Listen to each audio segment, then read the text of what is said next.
I have finally learned how to beat college. Over the past few years, I've racked up a 3.98 GPA using AI. And this past year, I finally cracked the code. I built systems that make me feel like I'm playing college on easy mode. And this has been something I've been working on for a very long time. When I came to college, I wanted to build a business. And I was immediately really upset by how my classes with calculus or my humanities classes or even my computer science classes didn't really feel that practical or relevant to what I wanted to do. None of it was really helping me build a business. I wanted to build things, and at the very least, just work on projects that felt meaningful to me. And in the college environment where I was solving problems that people had already solved, I didn't feel that. College started to feel like a full-time obstacle course that kept me from doing what I really wanted to do. But the twist is I couldn't just walk away. Whether I like it or not, and whether it makes sense or not, a college degree does carry a lot of value. If I want to protect my job prospects in the next 4 years, going to college helps out a lot. So I asked myself a question that really changed everything. How do I beat college? Not just pass it, fully dominate it in a way that gets me good grades, gives me a lot of free time, but also giving me the security of knowing that if all of my projects fail, I'll have a degree with good grades that will get me a good job. And this also gave me way less stress and freedom within college. Number one is developing the skill of learning anything incredibly fast. And this is going to be a really great skill in college, but it will also be a great skill 3 years, 10 years, 50 years down the line. Yet almost no one is teaching you how to learn fast. They'll teach you calculus, but not how to learn calculus. With tools like ChatGPT, it's easier than ever. But most people are using it completely wrong. They use it somewhat like a vending machine. They come with a question, get an answer, and then move on. They understand it in the short term, it makes sense in their working memory, but they don't internalize and do the work to actually learn the material. That's why people use AI to write an essay, but then get a terrible grade, or use AI to help them with their homework and then fail the test. They're not learning, they're simply outsourcing their thinking. The key to learning is, of course, not just getting answers, it's learning how to get to those answers yourself. And when you know that, that's when AI becomes a cheat code to learning faster, not just a crutch to get the answers. Used correctly, it can help you learn twice as fast and develop understandings that are way beyond your other classmates. I built a whole AI learning system, which is linked in the description, but I just want to show you a two-step strategy that has totally changed my success with learning. So I'm going to walk you through two parts of my AI learning system that make learning just so much easier. So the first thing is priming, and just to break down what priming is really exposing yourself to the content and building a mental structure to prepare to learn it before you're even in class. It's making connections to what you already know. Think of priming like establishing the scaffolding for all your future learning. Not priming is like going into a lecture, getting a bunch of clothes, and then looking for a clothes hanger and just not being able to find one. They're all gonna fall flat. But if you prime the content before, that clothes hanger will be there and you'll know exactly where to place those clothes. It's also like establishing file cabinets for all these different ideas that you're about to learn. You know where to store them, so it's very easy to learn them. And I learned this in Make It Stick, which is a book about how to learn. All new learning requires a foundation of previous knowledge. It's like having a spider web of knowledge. The only way to get new knowledge is to have the spider web catch those new bugs, to connect with them, and then you can expand your network. One of the best ways to do this is when you're priming is to make connections to what you already know and also pre-test yourself on the content. It doesn't matter that you're gonna get all the questions wrong.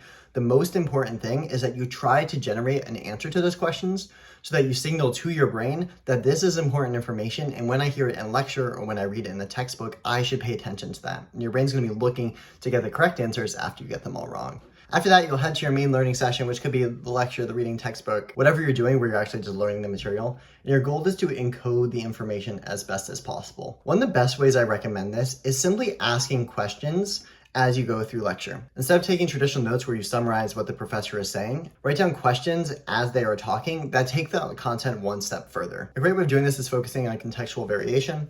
If your professor says X happens but Y happens, you can kind of think about this in a different way. You can be like, what will happen to X if Y is equal to Y plus 1? That's a mathematical example, but that's the kind of thinking that you want to employ. Slightly tweak what you're learning so that you can think, what are the implications of this? And by doing that, you're going to really develop a very strong, deep understanding of the content that you're learning. Okay, and then after class, this is when you're really going to encode. So after class, you're going to look at all the questions that you had during lecture, and you're going to basically take 10 minutes to write about what you learned during lecture and then also try to answer your questions. This is going to help you really understand the material, find the areas that you don't quite understand to focus on them more, and really build coherent structures in your brain. After generating answers to these questions or just doing your brain dump after class, you're going to want to throw that into ChatGPT and have it critique your reasoning. This is going to help you figure out exactly where you are still lacking and where you can improve. If you're looking for prompts, I have some in the description again, but the main idea is just to spend the time connecting what you learned in class to stuff you already know and seeing the stuff you learned in class in new contexts so that you develop a deep understanding of what you're learning. Okay, so now that I taught you to learn, there's basically two other things that we really need to take care of. And number one is how to write essays fast, and number two is how to study for tests. Those are usually the ways that you're evaluated and usually the biggest portion of your grade. So if you know how to do those efficiently, you're going to be in a really great position. So let's start with how to write your essay really fast. Using ChatGPT to enhance and speed up the learning process can just make this a lot easier. If we eliminate the time of having to look for quotes, if we eliminate the time of picking sources, this is going to streamline the process so that we can focus on what matters most for our learning and less on the busy work that's associated with it. This is my framework for writing A+ essays in 1 hour. Just to clarify, I can do this basically, I can do 1,000 words an hour. A lot of my essays are 1,000 words, that's why I have this. And I also want to say this is the writing process. The preparation process can also take about 45 minutes, but you can cut it down with ChatGPT even more. So let's take a look at step one. In step one, your goal is to prep ChatGPT to be your conversation partner. So you're basically going to give it the readings and prompt. You're going to read through the prompt yourself. You're going to identify the topic of focus for your essay. But if you don't have a topic that you want to focus on, you can just have ChatGPT tell you some key topics that you can focus on and select the topic. Step two is identifying the best quotes for your topic or argument. You're going to ask ChatGPT for specific quotes and citations that pertain for the topic. The thing here is that ChatGPT is very likely to hallucinate, and so you're going to want to double check if those quotes are real. If they're hallucinating, ask for more quotes and just kind of make sure that they are actually pointing to places in the text so you can double check that those quotes are legit. Once you get to step three, you're going to identify your argument. This is probably the most important part of this whole process. And this is when I want you to cue ChatGPT to act as your professor. What this means is I want you to make ChatGPT your professor so that you can talk to it about your argument. The key is not to have ChatGPT make your argument for you. You have to be driving this process. And that's for two reasons. Number one, ChatGPT theses are going to be terrible. They're going to be generic and just way too general for what you're actually probably going for an A+ essay. And number two is this is where you're really going to extract a lot of value from the writing process, is working with these ideas to develop an argument. That's probably the most valuable part of writing an essay. Number four is outlining your paper. This is typically pretty easy once you have a good thesis. You just have to identify your supporting arguments and then select the quotes, and then you can either have ChatGPT create the outline with the information you give it, or just create the outline yourself. And step five is to write. I think my biggest piece of advice here is just to write. Don't edit until you're done. Don't critique your essay until you're done. There's probably going to be a lot of improvements to be made, but don't make them while you're writing it. Just get in the flow of writing and do it.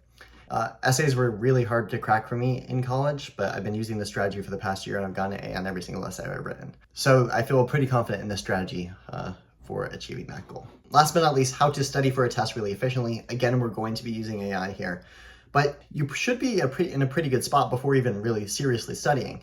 If you're priming before your lectures and you're doing those brain dumps after lectures and working through those questions you have pushed your understanding 5, if not 10 steps ahead of all your classmates already, and you're really ahead of the curve likely. To push yourself to that top percentile, you can use these final tips just to make sure that when you get to that test, you're going to perform really well.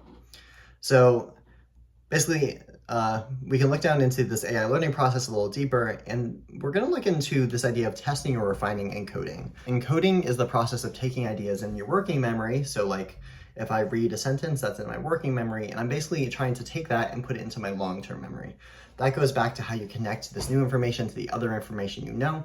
Right before the test, you're going to want to test your encoding and refine it. So basically test and refine your memory. This isn't to say use rote memorization, but it is to say that you have mental models in your head about the way the world works and about how the topic you're learning works. You need to test those and refine those so when the test comes, you perform well. So two things are going to do this really well. Number one is retrieval practice, and number two is interleaving, and typically you're going to use them together.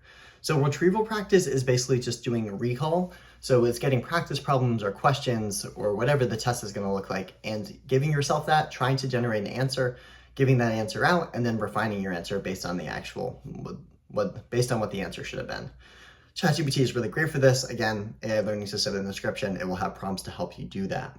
I wouldn't suggest flashcards. You can use flashcards for very specific points of information, but what the flashcards miss is really that network of knowledge that you are building about these different mental concepts that's going to be paramount for your success on the test. So I would really suggest open-ended questions, working with ChatGPT to solve them, and then seeing where you still need to spend time on. Number two is interleaving. This is really important. This is when you mix different concepts that you're trying to learn together.